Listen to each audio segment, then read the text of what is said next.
Hey guys, Bunny here, and welcome to my very first weapons guide on the TaxZ mod for Minecraft, which if you guys don't know anything about this mod, it is a mod that imports Modern Warfare 3 weapons and other weapons from the Call of Duty series with their animations, reload speeds, and all that other nice stuff. But before we start, I just want to say this is inspired by Exclusive Ace with his gun guides for Modern Warfare 3, 2, and other games as well. So thank you to Exclusive Ace as well for making all those gun guides, and this is just an inspired video for him, so hopefully he sees this. And if you do, let me know what you think about it, Exclusive Ace, if I'm doing this correct or incorrect and stuff like that, and what I should change and all that good stuff. Also, I encourage anyone else to go ahead and subscribe to Exclusive Ace because he's the main inspiration for this video. The link for his channel will be in the description. And also, once again, this is my very first time making a kind of video like this, so let me know what you guys think of this down in the comments below. And before we start, I just wanted to debunk the hitboxes for the mobs, Ender Dragon, Wither, and Warden. Most of the mobs in this game have a normal hitbox, with all their hitboxes being the base damage, while their head hitbox has a different headshot multiplier depending on the weapon. I also wanted to go through the three big mobs of the game, being the Ender Dragon, which the Ender Dragon has a reduced damage profile, with which I'm not exactly sure on how the damages work on that from armor penetration and stuff. I guess it's to prevent cheesing the game with the weapons. And the headshot hitbox is a little bit funky. It's towards the mouth of the Ender Dragon, which I guess kind of makes sense because he's always in the air. But also what doesn't make sense is the hitboxes can be a hit or miss scenario where sometimes it's the base damage, sometimes it's the headshot damage, sometimes it's a mix. Of course, speaking of boss mobs, the Wither has a headshot hitbox where the big head would be in the middle. The other two heads do not do anything as they don't have hitboxes. Surprisingly for the Wither, it is the same damage as every other mob in the game, which I kind of find a bit unbalanced because of how cheesable the boss fight is. And then of course the Warden is the same exact thing, except the Warden has way more health than the Wither, and of course once again has the same exact damage multipliers, and is quite cheesable with the ray guns.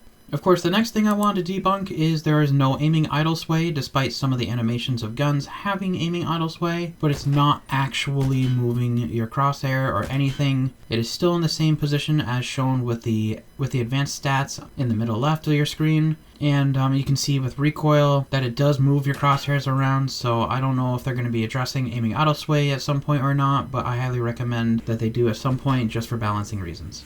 Now one more thing I wanted to debunk as well are the movement speeds in this game, which are all the same across the board. If any of the developers for TaxZ is listening, I highly recommend adding some multipliers for the movement speed and stuff with attribute modifiers for the items in game, which can also buff or nerf the movement speeds depending on the values. I kind of find it odd that you can sprint at the exact same speed with a 50 cal versus a pistol.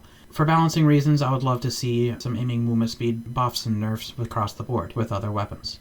Without further ado, let's dive right into this. We're going to be explaining base damages real quick, which for our first damage range is going to be 11, our medium range is going to be 9 and 8 damage, and our long range is going to be 7.5. And also for clarity, this is not hearts, this is actual damage. Just divide it by 2 and you will have your heart multipliers. And for our headshots, there is a 200% multiplier, which means it is going to be a one-shot headshot on most hostile mobs. And of course going to be a 2-shot headshot upon further ranges, which we'll dive into the ranges here in a bit. But of course the headshots needed to increase the time to kill is 1 across the board, with of course being the first damage range being a one-shot headshot, that is going to be 0 milliseconds. And also I just wanted to debunk a little bit of the armor damages real quick. I'm no mathematician or anything like that, so I don't really know how to do the conversion for the armor penetration, which is different on each weapon. But I'm just showing here all the damages on each armor, which is also kind of nice to know. I'll also be experimenting with every single weapon and getting the true data of each damage, only for the first damage range depending on the weapon, on what damage outputs for what armor the enemy has. And of course, another thing I would like to mention, protection is a must-have if you're going to be going against any form of weapon. Because regardless of what armor penetration the enemy has, you're going to be experiencing less damage while having protection on your armor. Also, I wanted to clarify that projectile protection does not protect you against bullets in any way, shape, or form. That is only for arrows and stuff that are default in Minecraft. So protection 4 is a must-have if you're going against weapons like this. And here are the damage values if anyone is interested. And now diving into the weapon stats, we're going to be talking about our rate of fire, which once again, this is a semi-automatic rifle. And our approximate rate of fire is 514 rounds per minute, depending on your trigger finger, which means if you're going to be consistently having at 514 rounds per minute, our base time to kill damages for our 20 HP mob is going to be 117 milliseconds in our first damage range, and anything beyond that is going to be 233 milliseconds. Our headshot time to kill is 0 milliseconds for anything 20 HP and below, while the second damage ranges and above are going to be 117 milliseconds, so headshots are highly recommended with this weapon. Our bullet velocity was a little bit interesting to calculate, which is my first time calculating this, so I'm hoping I got this correct. But our bullet velocity is approximately 1,385 meters per second, which of course in Minecraft that is 462 blocks per second. Which, speaking of bullet velocity, we're going to be talking about bullet drop comparisons. Having to compensate for bullet drop was not really necessary for the assault rifles that much, because I'm going to be honest, the bullet velocity in this game is a little too fast for Minecraft compared to Call of Duty. But once again, this isn't Call of Duty. But I just wanted to mention that you don't really have to compensate at all for bullet drop within 150 meters. But anything beyond that, you might want to compensate just a hint above. And now, speaking of damage ranges, we're going to dive right into our damage ranges on here. I made a chart right here. What you're looking at right now is the chart for the damage ranges, which is once again inspired by Exclusive Ace, with the first damage range highlighted in green being 44.87 meters. Our second damage range is going to be extending out to 60.37 meters. Our third damage range extending out to 75.37 meters, and our fourth damage range extending out further than 75 meters, because I'm just only testing within 100 meters, which is pretty much the majority of gunfights you're going to be experiencing in Minecraft, in survival Minecraft at least. Of course, I'd love to dive deeper into other damage ranges. Of course, I'm trying to limit everything down to 16 chunks, as that is what the multiplayer cap is for chunks, and what everyone would pretty much average for what everyone usually runs. So I'm just only going I'm only going from 0 to 100 meters accordingly. And the next stat we're going to be getting into is our hipfire, which the SKS is the worst in this assault rifle category. The G3 has a tiny bit better of hipfire accuracy, while the M4A1 and AKM have a better hipfire accuracy because those are fully automatic. I just wanted to show these hipfire accuracies right here.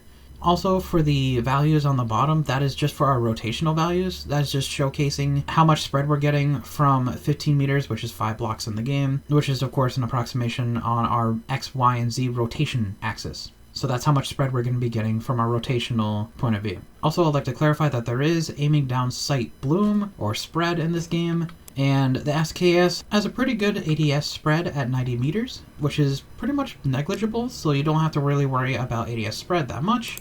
But the SKS and the G3 probably having the best ADS spread for the assault rifle category, while the M4 and the AKM kind of suffer in that category. And now to get into our recoil control patterns, the SKS pretty much kicks straight up. There isn't that much horizontal recoil, but vertical is where you're going to be focusing on the most. But of course, this being a semi-automatic, it just depends on how fast you're shooting. There's not much horizontal recoil on this weapon, so all you really have to worry about is vertical recoil and you will be fine. Next is our aim down sight speeds, which in this game is about 350 milliseconds, with an average of 329 milliseconds. Our sprint to fire speed is 283 milliseconds, with an average of 292 milliseconds for the assault rifles. And of course, we're going to be discussing about reload add times. And for those who don't know about reload add times, is whenever you start a reload animation to the point when the magazine adds its ammo count. So by keeping an eye out on your ammo count, and once you see that number increase, is when your magazine is fully reloaded, and you can skip any unnecessary animation by swapping to a different item. It kind of helps in a sense if you need to eat food, or drink a potion, or place a block or something. So just keep that in mind that there are reload animation canceling in this game. And our reload add time, of course, is 1.7 seconds with this weapon, which is the slower reload add time compared to the other assault rifles at 1.58 seconds. Next, for our handling, our base movement speed is 4.4 milliseconds, which of course is the same across the board. Every weapon has the same exact base movement speed, sprint speed, and aiming walk speed. But our sprint speed with this weapon is 5.6 meters per second, while our aim walking speed is the same as our base movement speed at 4.4 meters per second. And that is going to wrap it up for this weapon. But before we end this video, I just want to talk about some class setups for you guys. Diving right into the attachments, I recommend an extended mag because you're going to be burning through ammo pretty quickly and reloading often. I recommend the Talon grip for ADS speed. I recommend the carbon bone stock for vertical and horizontal recoil while also helping with ADS. I also highly recommend the T-Rex heavy brake, as that is the best muzzle in the game for recoil control. And of course I recommend an optic just for a clear sight picture, which of course is optional and you guys can pick whatever you guys want. But I just recommend the Coyote sight for a nice clean optic. And of course our second build is going to be a long range build, which of course I recommend extended mags, a Talon grip for maximum recoil control, the mag pull stock for maximum recoil control but hurts hipfire. Once again, I highly recommend the T-Rex heavy brake because that offers the best vertical recoil in the game. And of course for an optic, that is once again your choice, but I recommend a sniper scope for this. And of course I'll let you guys see the recoil patterns here in just a moment.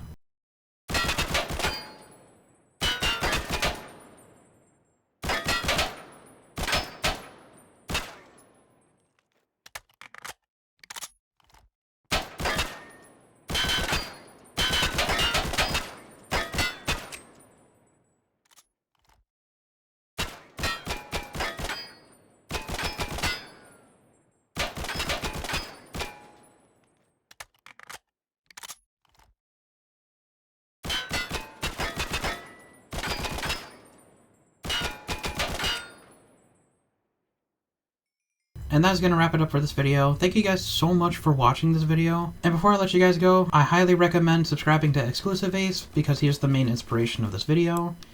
And once again, the link is in the description.